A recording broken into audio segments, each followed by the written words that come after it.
Hello everyone. गला खराब हो रहा है। Hello everyone, welcome back to my channel and today's vlog. तो इस व्लॉग में आपको बहुत ही एक इम्पॉर्टेंट चीज़ बताना चाहती हूँ मैं। एक के बाद एक चीज़ें ऐसी हो रही हैं। एक तो इन कबूतरों ने इतना दुखी कर रखा है ना, 3-4 महीने हो गए। पहले मशीन पे बैठे थे, मशीन हटा दी, कूलर पे बैठे थे, कूलर हटा दिया। अब हम नहीं थे यहाँ पे, कुछ नहीं मिला इनको कुछ दिन, तो मेरे गुलाब का जो फूल का प्लांटर है उसी में इन्होंने एग दे दिया। मैं आपको दिखाती हूँ, ये देखिए, ये तो सूख गई। खैर इसी में अंडा दे रखा है, ये दे रखा है। अब मैंने सोचा भाई अब अंडा दे ही दिया तो क्या ही भगाना, सारे प्लांटर्स ना सूख गए। कबूतर ही पीछा नहीं छोड़ रहे। अब मैं के एग दे दिया है, अब कोई बात नहीं। अब ये पता है एग में से बेबी निकलेगा ना इस पर कबूतर का, तो पूरी बालकनी में बीटे बीट बीटी बीट। अब सुनीता रोज आएगी, रोज कहेगी भाभी जी इतनी गंदगी मचा दी इन्होंने। तो अब ऐसे है ही, अब क्या भगाएं बताओ, बच्चा ही होने वाला है उसके, जब एग उसने दे ही दिया तो चलो कोई नहीं।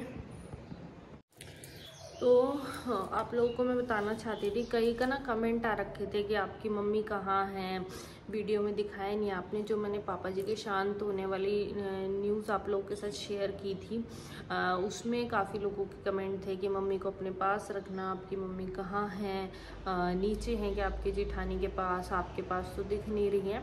तो मैं आपको बताना चाहूँगी कि मम्मी यहाँ जयपुर में है ही नहीं, मम्मी अपने पीहर गए हुए हैं।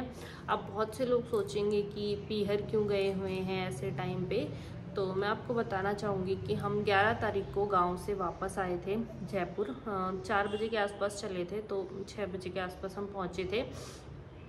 नेक्स्ट फिर आके खाना वाना बना के हम लोग सो गए थे। फिर नेक्स्ट डे जैसे यहाँ पे भी वही सब बंद पड़ा था, और वैसे भी सावड़ वगैरह निकालते हैं हमारे, तो फिर वो साफ़ सफाई सब चीज़ें हमने की, भाभी ने, मैंने, हम मतलब कर रहे थे सब चीज़ें। 2 बजे मैं फ्री हुई, 2 बजे मैंने पूजा, घर साफ़ करा, मंदिर जो मेरा है।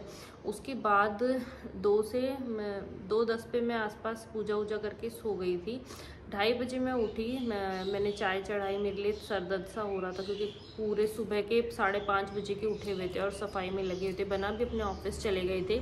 तो 4 बजे के आसपास गौतम बना का मेरे पास कॉल आया और उन्होंने बहुत ही बुरी खबर सुनाई कि नानी सा शांत हो गए हैं। जो गौतम बना के नानी सा हैं वो 12 तारीख को शांत हो गए थे। 11 को हम गांव से आए थे। तो मम्मी के लिए बहुत डिफ़िकल्ट टाइम। अभी ठीक है, कुछ मम्मी थोड़ा अच्छा लग रहा है, मम्मी को वहाँ पीहर में सही लग रहा होगा मेरे ख्याल से, तो क्योंकि सभी बहनें वगैरह मम्मी की जो हैं, मासी वगैरह वो हैं वहाँ पे पीहर में। देखो बड़े बड़े दुख भी कम हो जाते हैं, ये सच है, कहने की बात नहीं होती है। तो मुझे बताने से पहले ही गौतम मना मम्मी को कॉल कर चुके थे। मम्मी नीचे बैठे हुए थे, आंटी जी वगैरह आए हुए थे मम्मी से मिलने। 12 तारीख की बात है, शाम की 4-4:30 बजे के आसपास की। फिर मम्मी, मासी और जीजा वगैरह हैं वो रात को 8-8:30 बजे के आसपास निकल गए थे। जियो सा और भाई साहब मेरे जेठ सा गए थे। फिर नेक्स्ट डे मॉर्निंग में, क्योंकि नानी शाम के टाइम शांत हुए थे, तो नेक्स्ट डे ही उनको दाग वगैरह जो होता है अंतिम संस्कार की रस्में होनी थी। तो फिर 12 को नानी से शांत हुए। 13 तारीख को मॉर्निंग में हम लोग 5 बजे के आसपास यहाँ से निकले थे। मैं, मेरे जेठानी सा, देवर है मेरे एक, वो देवरानी, तो हम 4-5 लोग थे। तो हम लोग टाइम पे पहुँच गए थे वहाँ पे, सब संस्कार वगैरह ख़त्म हो गए थे। फिर हम लोग शाम को वापस आ गए थे, बट मम्मी वहीं पे रुक गए थे। तो 12 तारीख से मम्मी अपने पीहर ही हैं, वहीं पे ही है मम्मी, क्योंकि ऑब्वियस सी बात है उनकी भाई माँ शांत हुए हैं तो रहता ही है एक। फिर हमें भी लगा कि मम्मी को वहाँ पे थोड़ा ज़्यादा अच्छा सही लगेगा, वहाँ पे सब होंगे, बातचीत करेंगे तो मन भी लगा रहेगा थोड़े और दिन। तो मम्मी वहीं पे हैं, इसलिए आप लोगों को मम्मी यहाँ पे नहीं दिख रहे हैं। काफ़ी लोग पूछ रहे थे कि आपकी मम्मी कहाँ हैं। और ना एक और चीज़, मैं पर्सनली जो मेरी, आप लोग मेरी फैमिली हो तो मैं शेयर करना चाहूँगी कि नानी मतलब थे तो वो गौतम के नानी सा, बट मेरा एक उनसे बहुत ज़्यादा अटैचमेंट था मेरा उनसे शुरू से ही, मेरी शादी के टाइम से। जब मेरी शादी हुई थी वो जयपुर ही रहते थे, छोटे मामूसा के पास। 1.5-2 साल तक यहीं थे मेरी शादी के बाद। तो मैं मतलब मोस्टली हर सैटरडे संडे होता ही था, या तो सैटरडे या संडे जब भी गौतम मना का ऑफ होता था मैं नानीसा से मिलने जाती थी। और मैं ना किसी के पास नहीं बैठती थी, मैं उनके पास ही बैठी रहती थी, उनकी बातें सुनती रहती थी। मतलब एक जैसे मेरी दादी सा है ना, आप लोगों ने देखा होगा, वो काफ़ी एज्ड है, ऐसी नानी सा भी काफ़ी एज्ड थे, मेरे दादी साहब से भी ज़्यादा एज्ड है नानी सा।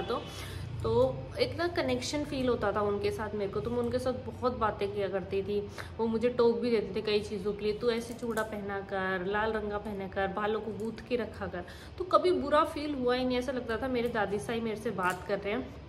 तो जब पापा जी शांत हुए उससे 2 दिन पहले ही, आपने मेरा व्लॉग नहीं देखा तो आपको पता नहीं होगा, जिसने देखा उसे पता होगा, मैं गौतम मना के नांदेरे गई थी। पता नहीं क्या हुआ, शायद भगवान ही चाहता था कि मैं नानीसा से लास्ट टाइम मिल लूँ, इसलिए। नहीं तो मेरे को 2-2.5 साल हो गए थे मैं नानीसा से नहीं मिली थी। गौतम मना और मम्मी वगैरह तो फिर भी बीच में चले गए थे तो मिल आए थे, मैं नहीं मिली थी। जयपुर से जाने के बाद नानीसा गाँव रहने लग गए थे बीच वाले जो मामू सा उनके साथ। तो उस टाइम उसके बाद ना जयपुर से जाने के बाद नानीसा से मेरा मिलना ही नहीं हो पाया था। एक बार वो जयपुर आए थे बीच में, तब यहाँ रहे थे हमारे पास 3-4 दिन के लिए, तब ज़रूर मिली थी, उसके बाद मैं मिली नहीं थी। तो अब की बार जब घर गई, पापा ने राती योगा वगैरह कराया, तो पता नहीं क्या सडनली मन किया, मेरे पीहर से गौतम मना का जो नांदेरा वो 1.5 घंटे का ही रास्ता है, और जयपुर से सही 3 घंटे लगते हैं इनके नांदेरे के। तो मैंने इनको सडन बोला कि नहीं, नानी से मिलने चलेंगे। तो ये बोले ठीक है। तो हाँ, आपने नहीं देखा तो आप देखना। हालांकि वहाँ की मैंने कोई ऐसे व्लॉग शूट नहीं किया है, क्योंकि देखो सबकी पर्सनल लाइफ होती है, किसी को अच्छा लगता है व्लॉग्स में आना, किसी को नहीं अच्छा लगता है। नानीसा को तो खैर इतना नहीं पता था इन चीज़ों का, बट मैंने वहाँ ऐसे व्लॉग शूट नहीं किया था, बट उसमें बताया हुआ है कि मैं गौतम मना के नांदेरे गई थी, वहाँ नानीसा से मिले, फिर हम एक रात भी रुके थे नानी के पास। मतलब भगवान ही शायद चाहता था कि मैं लास्ट टाइम उनसे मिल लूँ, क्योंकि मेरा बहुत अटैचमेंट था उनसे। तो बहुत अच्छे थे नानी सा, लिटरली मतलब जैसे मेरे दादी सा है ना, प्योर सोल होता है जो, वैसे थे। मतलब अच्छी यादें हैं उनकी, बहुत मतलब बहुत अच्छे इंसान थे, बहुत मतलब वैसे सबके साथ ही बहुत अच्छे थे। तो ठीक है, भगवान की मर्ज़ी, लेकिन मतलब काफ़ी एज्ड थे वो, ऐसा नहीं था कि यंग एज थी या कुछ ऐसे। गौतम मना के नानी सा थे, लेकिन मेरे दादी सा से भी ज़्यादा एज्ड थे वो। जहाँ तक मुझे लगता है 95 के आसपास उनकी एज होगी ही, 95 नहीं तो 92, मतलब 90 से तो अबव ही थे। बहुत अच्छे थे, बहुत ज़्यादा अच्छे। उनकी सारी गुड मेमोरीज़ मेरे को ऐसे फ्लैश हो रही हैं, बहुत मतलब आप समझ रहे हो मैं कितनी बार बोल रही हूँ, बहुत अच्छे थे। तो लिटरली बहुत अच्छे थे नानी साहब, इतनी अच्छी प्यारी प्यारी बातें याद आती हैं उनकी। तो यही वजह थी कि आप लोगों को मम्मी नहीं दिख रहे हैं यहाँ पे, मम्मी अपने पीहर हैं। तो जब वहाँ पे काज वगैरह सब हो जाएगा, बारवा वगैरह, उसके बाद ही जैसे गौतम मना वगैरह या हम लोग कोई भी जाएंगे बारों पे, तब मम्मी को ले आएंगे। और बाकी मम्मी की इच्छा है, अगर मम्मी थोड़ा और रुकना चाहेंगे तो जैसा भी मम्मी को सही लगेगा वैसा कर लेंगे। तो आई होप अब आप लोगों को समझ आ गया होगा कि मम्मी आप लोगों को क्यों नहीं दिख रहे थे। तो यही रीज़न था। तो यही बात शेयर करनी थी आपके साथ। तो आज नीतू दी और जियो आए थे मेरे से मिलने और मम्मी से मिलने। तो मम्मी तो आप लोगों को जैसे मैंने बता ही दिया था कि है नहीं यहाँ पे। तो दीदी आई थी, काफ़ी देर बैठे बातचीत करी, जियो से करे तो काली हो गई। तो मैंने लगा गाँव में रहे हैं इतने दिन में भी, उस वजह से भी पानी का फ़र्क पड़ता है।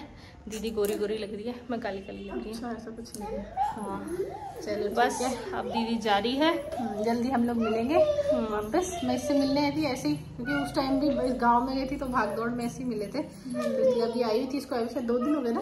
उनका मिल के आते हैं कोमल से, और कन्नू वैसा को भी हमको घर छोड़ना था, तो इसलिए हम इससे मिलने आ गए। बहुत अच्छा लगा। अब हम जा रहे हैं वापस।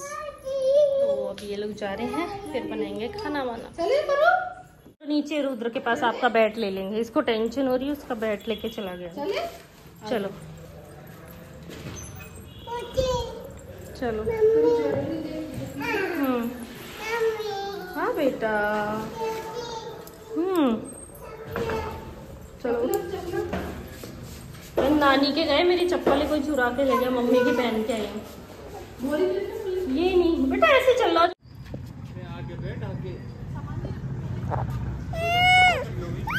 हाँ जा रहे हैं, बाय बाय कर दो, बाय बाय करो, बाय बाय करो। क्या चाहिए, क्या चाहिए? हे गाइस तो अभी शाम हो गई है और 3 दिन से मैं लगातार कपड़े वॉश कर रही हूँ। इतने सारे कपड़े हो गए थे। वहाँ पे गांव में वॉश करते थे, बट आके जैसे पूरे घर की साफ सफाई करते हैं, कपड़े वगैरह धोते हैं, तब वो चीज़ें थी।